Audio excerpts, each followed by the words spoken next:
오늘 하나님께서 우리에게 주신 말씀은 호세아 7장 1절에서 16절 말씀입니다.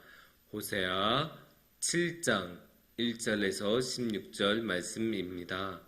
한 절씩 교독하도록 하겠습니다. 내가 이스라엘을 치료하려 할 때에 에브라임의 죄와 사마리아의 악이 드러난도다. 그들은 거짓을 행하며 안으로 들어가 도둑질하고 밖으로 떼지어 노략질하며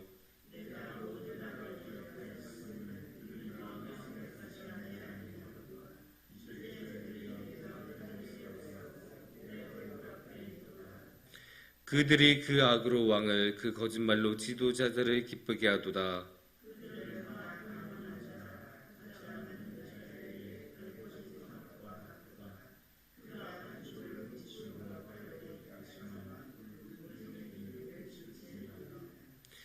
우리 왕의 날에 지도자들은 술의 뜨거움으로 병이 나며 왕은 오만한 자들과 더불어 악수한도다.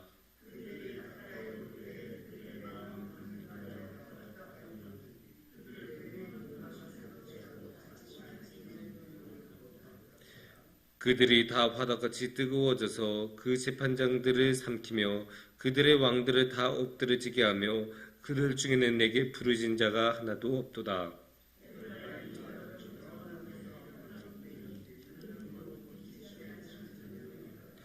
이방인들이 그의 힘을 삼켰으나 알지 못하고 백발이 무성할지라도 알지 못하는도다.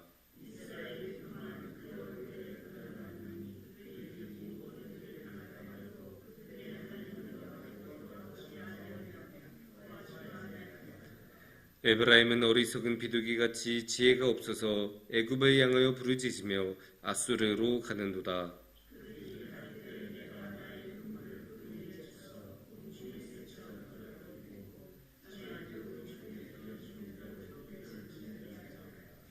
화 있을진저 그들이 나를 떠나 그릇 같음이니라. 패망할진저 그들이 내게 범죄했음이니라.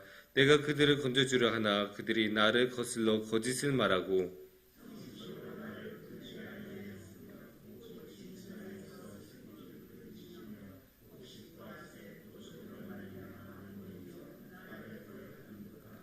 내가 그들 팔을 연습시켜 힘있게 하였으나 그들은 내게 대하여 악을 꾀한도다.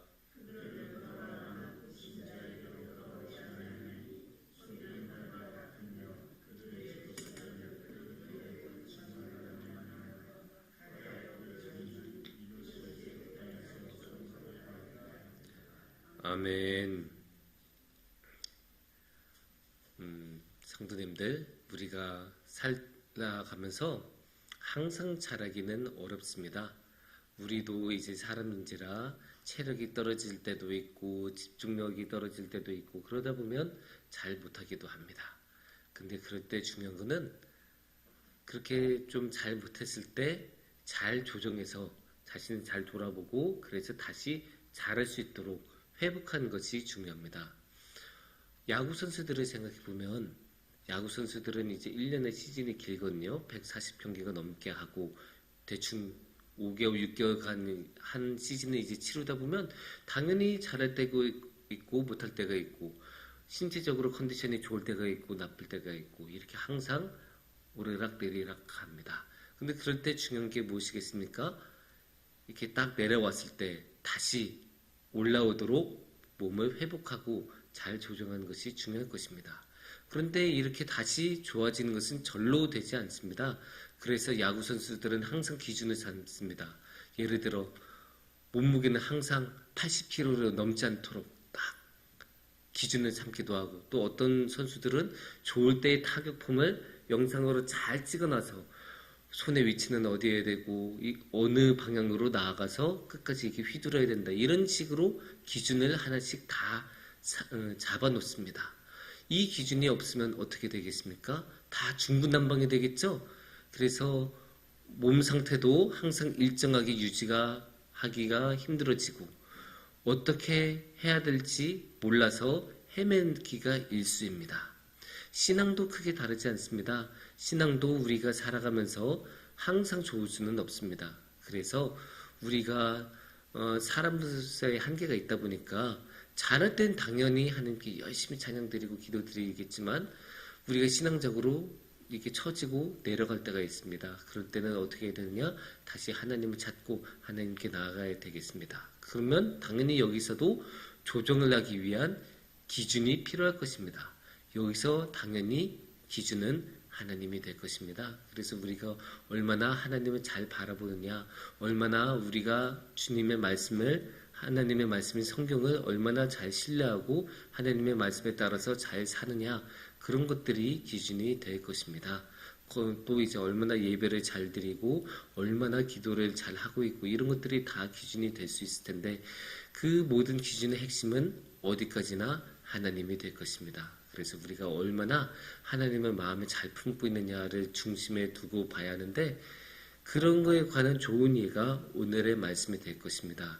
오늘의 말씀은 반대로 이제 하나님의 말씀을 마음에 품지 않고 잘못됐을 때 조정을 제대로 하지 않으면 어떻게 되는지 타산지석으로 삼을 수 있는 좋은 예가 오늘의 말씀이라고 말할 수 있습니다. 오늘의 말씀은 호세아 7장의 말씀입니다. 그래서 이제 호세아의 말씀은 전체적으로 이제 북이스라엘을 대상으로 삼는다고 보시면 되는데, 그래서 이제 우리가 북이스라엘의 사회가 어땠는지를 이제 배경으로 삼고 생각을 하면 좋습니다. 그러면 북이스라엘 사회가 사실 어땠었나요? 굉장히 이제 혼란스럽고 전쟁도 많이 일어나고 그랬잖아요. 특히 이제 영모와 모반이 굉장히 많았었던 것이 북이스라엘입니다. 그렇게 사회적으로 혼란이 심하면, 사회적으로 불안정하면 신앙적으로도 굉장히 불안정해지기 쉽고, 그래서 하나님을 제대로 따르지 않는 길로 가기가 쉽습니다. 그렇게 하나님을 제대로 따르지 않는 길로 간다면 당연히 조정하고 다시 한번 하나님께로 돌아갈 수 있도록 길을 잘 찾고 봐야 하는데, 안타깝게 북이스라엘은 그런 길을 제대로 찾지 못했습니다. 그런 것을 이제 오늘의 말씀에서 쭉 볼 수 있는데요. 특히 8절 말씀을 보시면 이렇게 말씀하고 계십니다. 에브라임이 여러 민족 가운데 혼합되니 그는 곧 뒤집지 않은 전병기로다. 여기서 이미 두 가지를 볼 수 있어요. 에브라임은 이제 북이스라엘의 가장 큰 지파니까 그 북이스라엘을 대표하는 것으로 이제 에브라임이라고 말을 한 건데, 이 에브라임이 어떻게 되었다고 해요? 여러 민족 가운데 혼합되니. 여러 민족이 혼합되면 당연히 하나의 기준을 찾기가 어려워요. 왜냐?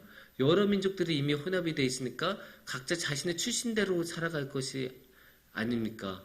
미국 같은 경우에도 아무리 미국이라는 큰 나라가 있어도 중국에서 넘어온 사람들은 중국에서 자신이 살던 대로 행동을 하고, 한국에서 온 사람들은 한국에서 살던 대로 행동하고, 또 아일랜드에서 온 사람들은 아일랜드에서 온 그 방식대로 계속 살아갑니다. 그러니까 혼합이 되면 아무리 나라가 하나의 기준을 삼은 게 있다고 하더라도 그 기준대로 따라가기 힘들고 원래 살던 대로 사니까 중구난방이 되겠죠. 그래서 그 하나의 기준이 그 희미해지기가 쉽습니다.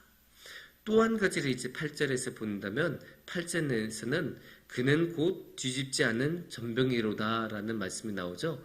이게 그 앞에서는 혼합되지 않았다는 말은 이제 직접적으로 하는 말이지만 여기서는 이제 비유적으로 뒤집지 않은 전병이다 라는 말을 합니다. 이게 읽다가 갑자기 뜬금없을 수 있어요. 그래서 이게 무슨 뜻인지 갸웃할 수 있는데, 쉽게 말해서 우리가 프라이팬에서 빵을 구울 때 뒤집지 않으면 어떻게 됩니까? 계란 뒤집지 않으면 어떻게 됩니까? 그대로 두면 다 타버리겠죠. 다 타버린 빵, 다 타버린 계란, 다 타버린 전병 어떻게 되겠습니까? 먹을 수가 없는 상태가 되겠죠. 그래서 여기서는 에브라임이 쉽게 말해서 먹을 수가 없는 그 무엇, 사용할 수가 없는 무엇, 쓰레기통에 버릴 수밖에 없는 그 무엇이 되었다고 이야기를 하고 있습니다. 그렇게 북이스라엘이 안 좋은 상황이 됐으면 어떻게 해요? 다시 잘 회복해서 조정을 해서 하나님께 돌아올 수 있는 길을 찾아야 되는 것이 당연한데, 그런데 안타깝게도 북이스라엘은 그렇게 하지 않는다라고 말하고 있습니다. 특히 10절 말씀에서 아주 정확하게 말하고 계십니다. 10절 말씀에서 이렇게 말씀하십니다. 이스라엘의 교만은 그 얼굴에 드러났나니 그들이 이 모든 일을 당하여도 그들의 하나님 여호와께로 돌아오지 아니하며 구하지 아니하도다. 여기서 너무 명확하게 말씀하고 계시죠. 그들의 하나님 여호와께로 돌아오지 아니하며. 방금 전에 말씀드린 것처럼 뒤집지 않는 전병이 돼서 더 이상 살릴 수 없는 그 무엇이 되면 당연히 조정을 해야 되고, 그 조정하기 위해서는 어떤 방식을 쓰든 하나님을 찾고 하나님께 돌아와야 합니다. 하지만 10절 말씀에서는 너무나 분명하게 말씀하고 계세요. 하나님께 돌아오지 않았다라고.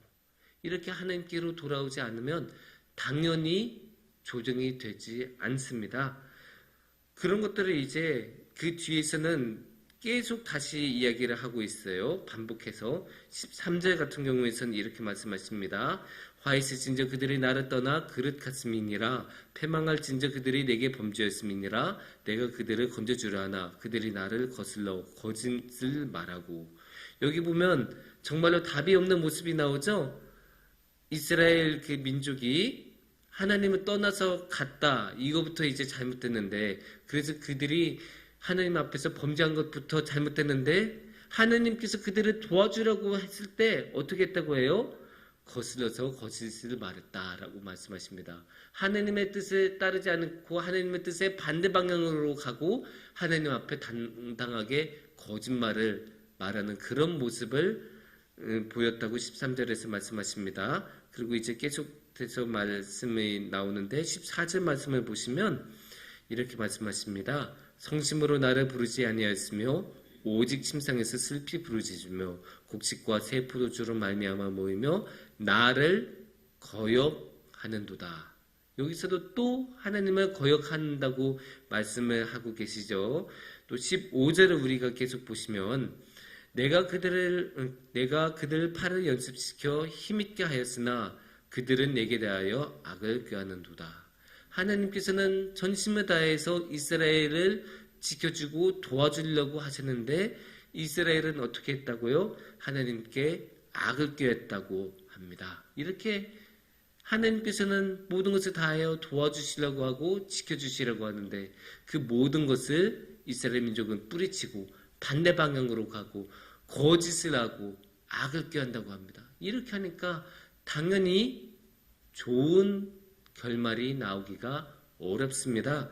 그래서 어떻게 되는지 한번 볼게요. 12절 말씀을 보시면 이렇게 말씀하십니다. 그들이 갈 때에 내가 나의 그물을 그 위에 쳐서 공중의 새처럼 떨어뜨리고 전에 그 회중에 들려준 준 대로 그들을 징계하리라. 하나님께서 어떻게 하신다고요? 징계하신다고 말씀하세요. 사실 이게 굉장히 무섭죠? 사람이 징계한 건 어떻게든 피할 수는 있어도 하나님께서 징계한 거는 피할 수가 없어요. 당연한 거예요. 하나님께서 온 세상에 주께서 징계하시겠다고 마음을 먹으시면 당연히 징계를 받을 수밖에 없어요. 그런데 하나님께서 이렇게 징계를 내리시는 게 잘못됐나요? 아니요, 전혀 잘못된 게 없어요. 왜냐? 이스라엘은 계속 어떻게 했다고 해요? 거짓을 하고 거역을 하고 어떻게든 하나님으로부터 멀어지려고 하고 하나님께서는 도와주려고 했는데 그 모든 도움을 뿌리치지 않았습니까? 그러면 당연히 벌을 받을 수밖에 없는 거예요. 그래서 그 결과가 어떻게 될까요? 16절로 보시면 이렇게 말씀하십니다. 그들은 돌아오나 높으신 자에게로 돌아오지 아니하니 속이는 활과 같으며 그들의 지도자들은 그 혀의 거친 말로 말미암아 칼에 엎드려지리니 이것이 애굽 땅에서 조롱거리가 되리라. 어떻게 된다고요? 조롱거리가 된다고 해요. 그냥 벌을 받고 그 힘든 상황으로 끝난 게 아니에요. 모욕까지 당하는 거예요. 조롱거리가 되는 거예요. 아이고 쟤네는 옛날에는 뭐 하나님이 다 도와준다고 하더니 지금 보니까 뭐 하나도 안 되는구만. 이러면서 손가락질 당하면서 조롱거리가 되는 건데 이게 조롱거리가 되는 게 정말로 화나요. 우리가 뭐 야구든 축구든 그렇게 스포츠 경기를 할 때 질 수는 있어요. 그러면 지면 이제 막 승부욕 때문에 이제 불타오를 수는 있어도 그냥 지면 그냥 끝이잖아요. 그런데 거기서 상대팀 선수가 와서 조롱을 하고 에이구 너네 이것밖에 못하냐라고 하면서 조롱하면 그때는 정말 화가 나고 그게 잘못하면 동네 축구 같은 데서는 정말 싸움까지 날 수 있어요. 그만큼 조롱은 굉장히 이제 심한 거예요. 그냥 이제 우리가 경제적으로 힘들어지고 삶이 피폐해진다 이걸로 끝나는 게 아니라 완전히 모욕을 당하는 거거든요. 이게 굉장히 치욕스러운 건데 그 치욕까지 당한다고 하나님은 말씀하고 계세요. 그렇게 치욕당한 것을 하나님께서 지켜주지 않는다고 조롱거리가 된다고까지 말씀하십니다. 그러니까 이스라엘은 당할 수 있는 가장 심한 것까지 모두 당한다라고 말씀하십니다. 이게 결과라고 볼 수 있어요. 그러니까 하나님 앞으로 우리가 잘못했을 때 하나님 앞으로 돌아오지 않고 조정을 하지 않고 계속 하나님으로 멀어지면 그냥 패망한 것이 아니라 패망한 뒤에 조롱까지 당한다라고 생각을 하시면 됩니다. 그런 것들을 어느 누가 원하겠습니까? 우리 중에 어느 누구도 그러한 조롱과 패망을 원하는 사람은 없을 것입니다. 그러면 어떤 결말이 나오겠습니까? 우리는 항상 우리 삶을 돌아보며 우리가 뭔가 잘못했을 때 다시 한번 하나님 앞에 무릎을 꿇고 기도하고 회개하면서 다시 하나님의 기준에 맞춰서 살 수 있도록 우리 자신을 조정해야 할 것입니다. 그렇게 조정한다면 우리가 비록 잘못한 것들이 있어도 정말로 자비하시고 인내하시고 사랑이 많으신 하나님께서는 우리가 그래도 돌아오면 다시 한번 봐주시고 다시 한번 용서해 주시고 다시 한번 하나님의 길로 인도해 주십니다. 그런 하나님을 신뢰하고 하나님께 나아가는 우리 성도님들이 되시기를 축원합니다. 함께 기도하겠습니다.